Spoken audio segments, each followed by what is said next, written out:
Hola, hola, ¿cómo les va? Mirada Económica en el aire. Una semana, meses, que hemos tenido mucha noticia en la economía. Obviamente que la coyuntura, las medidas sanitarias, la coyuntura del COVID-19 está golpeando la economía, no solamente en nuestro país, en el mundo. Las proyecciones que entregó hace algunas horas el Fondo Monetario Internacional, lo que se ve para el futuro de la economía chilena, latinoamericana, mundial, no es positivo. Para ahondar justamente aquí tenemos este espacio para profundizar en materia económica. Hoy, con un invitado de lujo, conectamos inmediatamente con José Gregorio, decano de la Facultad de Economía y Negocios de la Universidad de Chile, expresidente del Banco Central. Señor de Gregorio, bienvenido a Mirada Económica, ¿cómo le va? Hola, ¿cómo estás? Buenas tardes.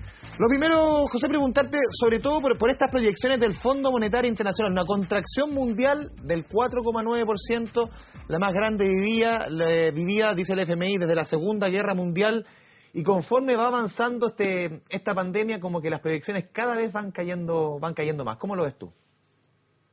Efectivamente, las proyecciones se han deteriorado. El Fondo Monetario en abril entregó su proyección de una caída de un 3%, lo mismo vimos en Chile cuando se hablaba de una caída probable de un 2,5% y que ahora estamos hablando de 5,5% a 7,5% de la caída. Básicamente lo que ha ocurrido es de que el efecto de la pandemia y la capacidad de abrir la economía se ha retrasado. Todo hacía pensar, las proyecciones originales se basaban en el supuesto de que ahora en el tercer trimestre, ya entrado el mes de julio, estaríamos nosotros reabriéndonos. Y lo que estamos viendo nosotros que la reapertura va a ser mucho, mucho más lenta en el grueso del mundo. Por lo tanto, recuperación con mayor vigor debería llegar en el cuarto trimestre y no en el tercero como se preveía al principio. Ojalá eso pase o el deterioro económico va a ser aún mayor. Básicamente lo que está pasando es que no se puede trabajar por razones sanitarias. Y eso obviamente genera un efecto sobre la actividad económica muy importante.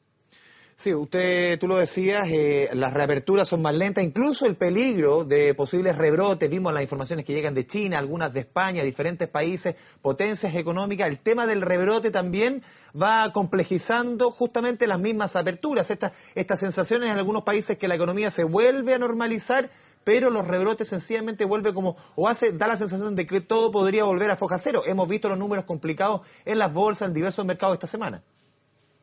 Efectivamente, el problema es precisamente que no sabemos muy bien cómo son estos rebrotes y obviamente los países cuando empiezan a observar estos rebrotes vuelven a endurecer las medidas de apertura y eso obviamente genera un problema muy complicado. Esta es una situación inédita de una fiereza brutal, o sea, todo el mundo está en estos momentos cuidando la salud con tremendos procesos de confinamiento, lo estamos viviendo en Chile, que generan también mucho drama económico y requieren también de mucha ayuda económica, porque la verdad que es lo que hay que hacer si a uno lo obligan a quedarse en la casa por la salud de toda la población.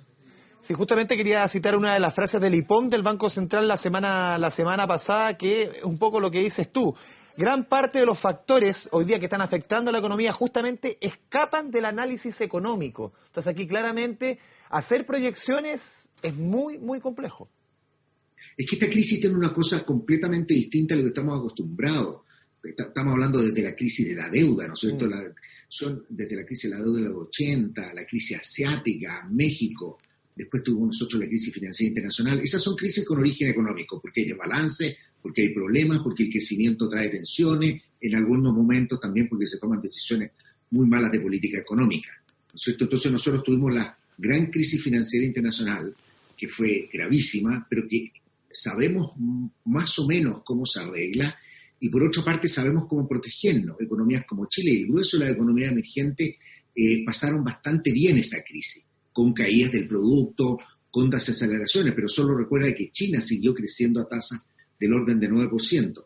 En nuestro caso especial, el caso de Chile y de mucha economía emergente, porque teníamos sistemas financieros bastante mejor regulados que lo que veíamos nosotros los países desarrollados, que fueron en un proceso de profundización financiera bastante poco saludable.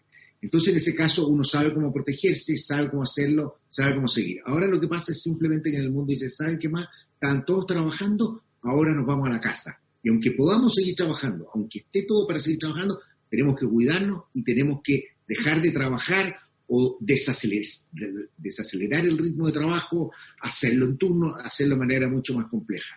Y eso depende de cómo evoluciona el virus.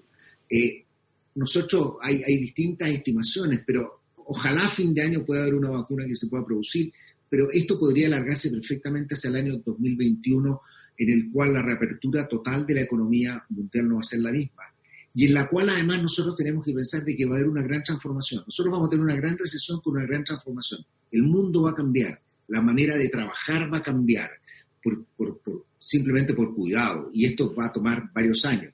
Los viajes, ¿no es cierto?, la industria del turismo, de la entretención, obviamente van a ser las primeras más afectadas, ¿no es cierto?, pero esto repercute sobre todo el resto de la economía, genera desempleo.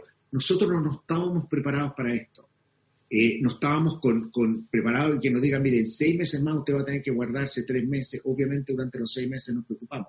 Aquí pasó de un día a otro con una fuerza muy grande, y obviamente el problema es que cuando salgamos de esto, aparte de la transformación que va a tener que ocurrir, pero que cuando salgamos de esto nosotros tengamos hogares, trabajadores, empresas en una situación relativamente saludable para poder volver a producir. Incluso el Banco Central, José, la semana pasada en el IPOM decía que esperaban que el tercer trimestre la economía lentamente comenzase a normalizarse, pero obviamente ya la semana pasada, un análisis hecho hace 10 días, 2 semanas, con la velocidad que se va manejando todo, con los números que hemos tenido de contagio, con los números fallecidos, con la discusión cómo está, quizás esa recuperación, ese comienzo de recuperación se va a postergar nuevamente, y esa recuperación que muchos dijeron en marzo, en abril, obviamente todo va cambiando, que iba a ser en B corta, con una recuperación rápida, va a ser derechamente una U, o sea, una recuperación mucho más lenta, sobre todo el próximo año. No, lo que va a ocurrir es que vamos a tener un periodo prolongado, esa es la idea de la U, vamos a tener un periodo prolongado, más allá de un trimestre, o sea, esto partió del segundo trimestre y vamos a tener también un tercer trimestre similar, probablemente algo mejor, probablemente en algunas partes con mejor control sanitario se pueda abrir la economía, pero efectivamente yo creo que hay que pensar, dado además que en nuestro caso viene el invierno, esto puede durar agosto, septiembre. Las medidas, yo diría, estrictas, medidas más estrictas de distanciamiento social, con alguna reapertura gradual, ¿no es cierto?, hacia los meses de agosto, septiembre, y vamos a ir viendo cómo va evolucionando la situación sanitaria, que en Chile es tremendamente complicada.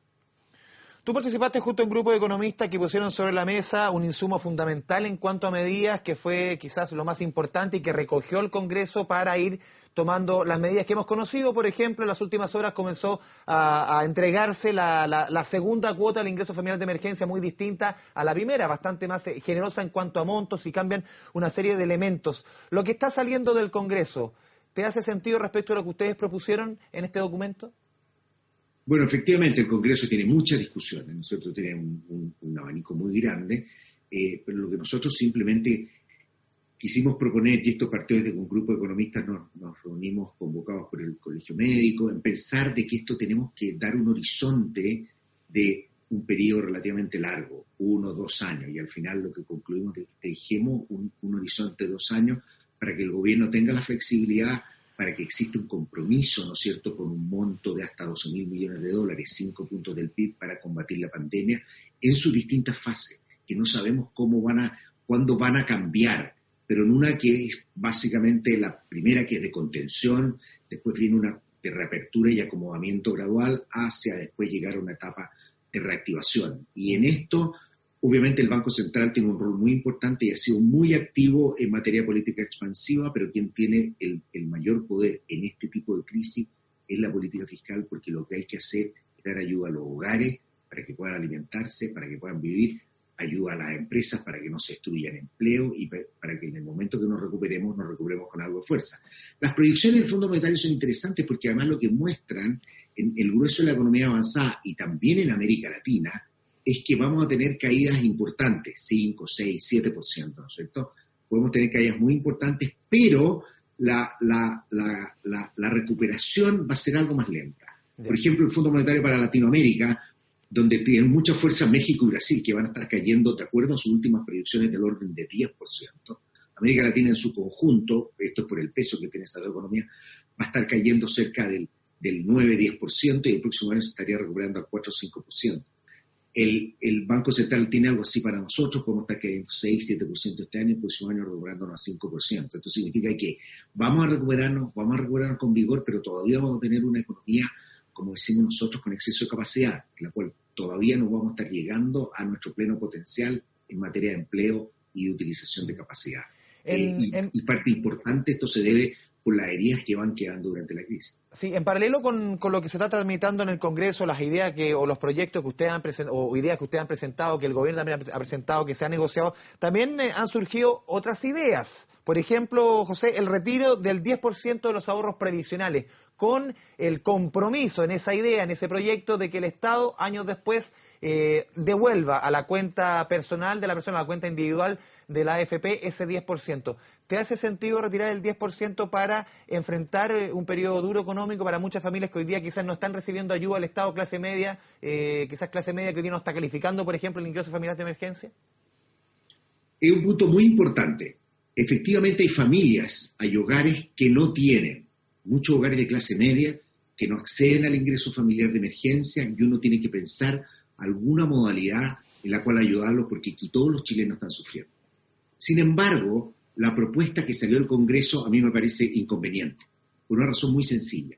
Dice, tomémoslo literalmente, 10% de los fondos son cerca de 20.000 millones de dólares. Es decir, estamos hablando de algo muy superior, ¿no es cierto?, a lo que incluso nosotros dijimos que era algo que podía absorber la economía chilena, porque es tener mayores déficits. Decirlo va a devolver en 2 o 3 años más, simplemente estamos hablando de que encima de los 12.000 hay gente 20.000. Entonces dice, no, restringámoslo, hagamos ya, vamos a 10.000, ¿no es cierto? Todavía son cantidades enormes. Y además, en la medida que tú dices, y después se lo devuelve el Estado, porque no es que yo estoy, después tú dices, es súper regresivo, porque está devolviendo más a los que tienen más. Por lo tanto, a mi juicio, hay varias cosas, y esto hemos estado muchos economistas discutiendo los últimos días y conversando, y la verdad que hay bastante dispersión todavía dentro de las opiniones, pero yo creo que hay cosas que se pueden hacer, hay cosas importantes que se podrían hacer. Una primera, directa, relativamente más fácil, es los sistemas que abarcan una fracción pequeña, pero son la gente que tiene ahorro previsional voluntario. Hay 2 tipos de ahorro previsional voluntario, el que se llama clase media, en el cual el gobierno te pone un complemento, pero está en las cuentas personales, y el otro, el que hace la gente directamente, ¿no es cierto?, que significa una deducción de impuestos, pero que después se pagan los impuestos cuando se retiran. El problema es que esos 2 mecanismos tienen un castigo si tú los sacas ante la jubilación. Un castigo que va más allá del descuento tributario o del apoyo que te dieron. Por lo tanto, lo que yo primero pienso que se podría hacer es ese castigo eliminarlo. Y obviamente, si una persona está recibiendo ingresos hoy día y no tiene ningún problema, y retira su ahorro previsional voluntario, va a ir a su base tributaria y va a tener que pagar impuestos. O sea, esto efectivamente funcionaría bastante bien para quienes han perdido sus ingresos. Y en vez de castigarlos, decirlo, no, paguen los impuestos que corresponden, pero sin ese castigo adicional. Eso abarcaría una fracción pequeña. Lo que están haciendo países como Australia, Inglaterra, y hay muchos países que lo están discutiendo, obviamente lo están implementando, lo tienen en el caso de Estados Unidos ya históricamente en los programas de ahorro voluntario que es conocidos como el 401k, es lo que se llama un autopréstamo. Y eso yo creo que es algo que podríamos discutir. ¿Qué significa un autopréstamo? Que yo saco plata de mi fondo de pensiones, pero me comprometo a devolverla. Ahora, esto es bien importante, devolver la plata a los fondos de pensiones, porque el gran problema que tiene Chile, uno de los principales problemas que tiene Chile, son las bajas pensiones, entre otras cosas porque cotizamos muy poco. Se está discutiendo y va a quedar pendiente, ¿no es cierto?, que aumente las cotizaciones, que haya mayor solidaridad en el sistema. Pero uno podría decir, yo si tengo algo en exceso y no tengo ningún otro tipo de ayuda, no tengo ni subsidios, ni seguro de desempleo, ni tengo ingreso familiar de emergencia, yo pueda sacar una fracción de eso en cuotas, en la medida que esto vaya, en la medida que yo pueda demostrar, por ejemplo, que estoy desempleado sin ingreso, y me comprometo en el futuro a devolverlo con una mayor cotización y una tasa de interés baja. Todo eso se puede calcular y se puede estimar, pero que haya un esfuerzo de reposición en estos momentos. Ahora, no es fácil implementarlo, yo creo que es relativamente complejo, pero una cosa como un autopréstamo yo creo que sería algo consistente con lo que queremos hacer. Ahora, podrá haber gente que está muy cerca de la edad de jubilación y que no va a poder devolver ese autopréstamo o no va a volver a tener un trabajo en el cual cotice para devolverlo. perfecto. También tampoco tenemos que ser extremistas en estas soluciones, en esta política.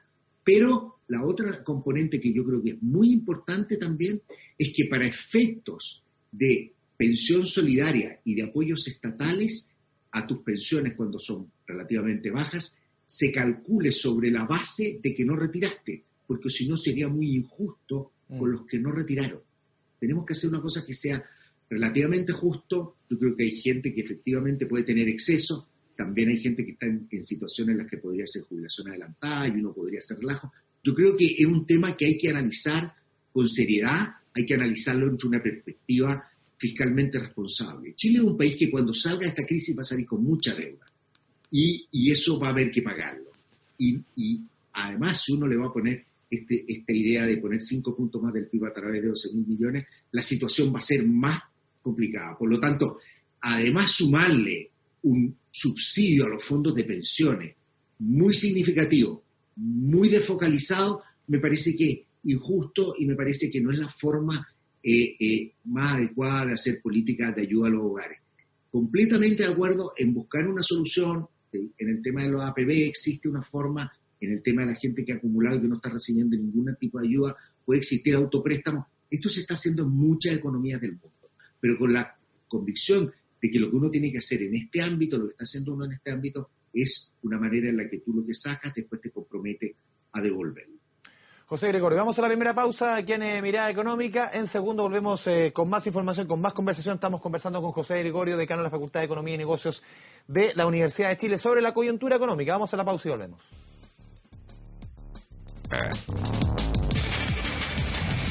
Volvemos a Mirada Económica, estamos conversando con el decano de la Facultad de Economía y Negocios de la Universidad de Chile, José Gregorio. Otro de los temas importantes que se ha conversado harto durante los últimos días tiene que ver con los servicios esenciales y los productos esenciales, José. A ver, para algunos ha sido demasiado laxa o demasiado permisiva la actitud o las reglas que ha puesto la autoridad, y derechamente para otros debería haber mucho menos permiso. La movilidad que tenemos hoy día es demasiada y eso ha afectado sobre todo la cantidad de contagios y todo lo que hemos conocido en las últimas semanas. ¿Cómo ves tú esa discusión, servicios y productos esenciales?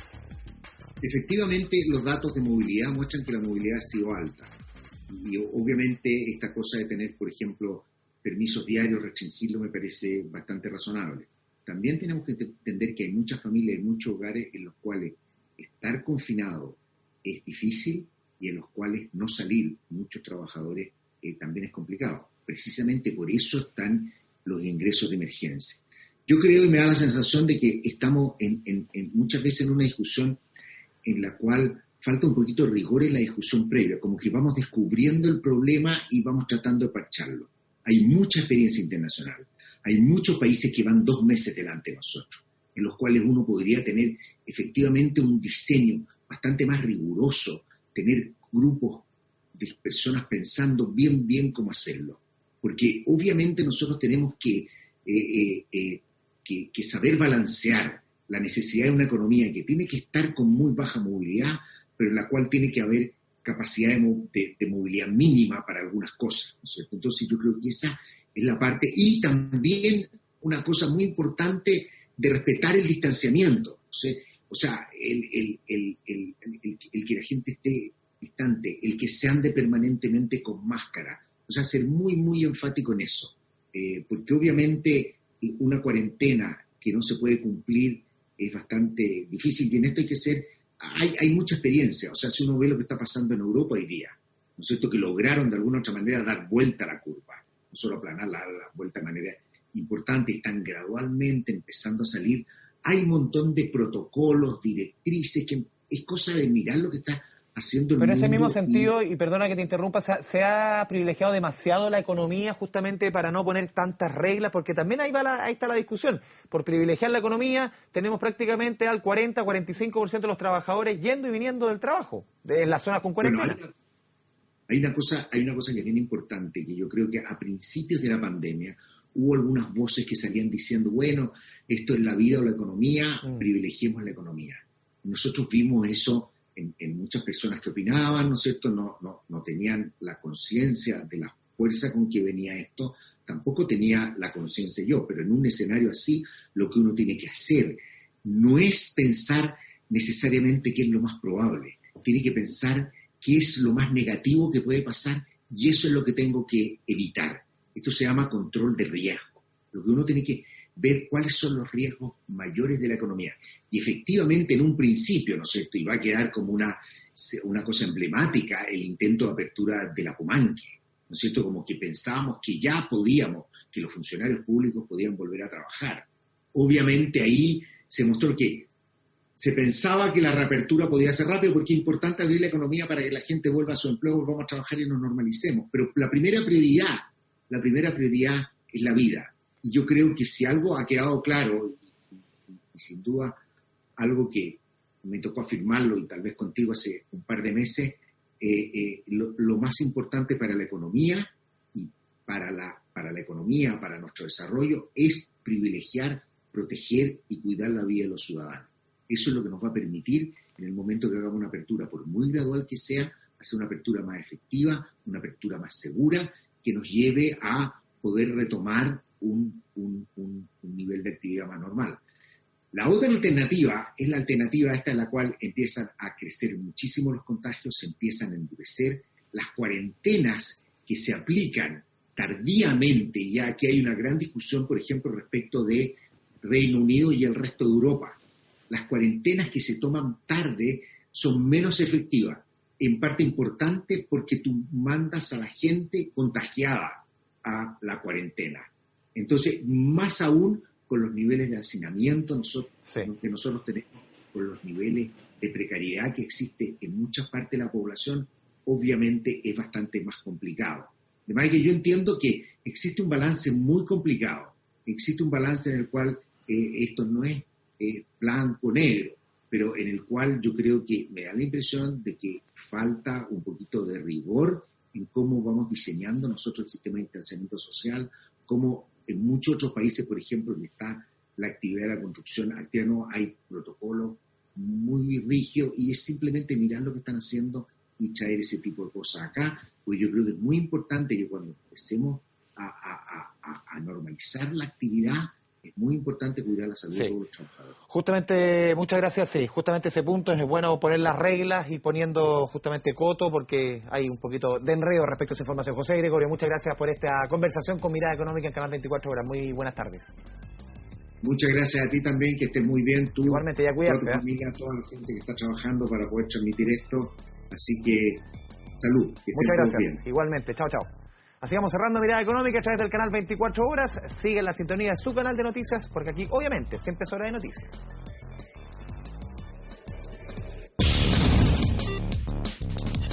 Mirada Económica.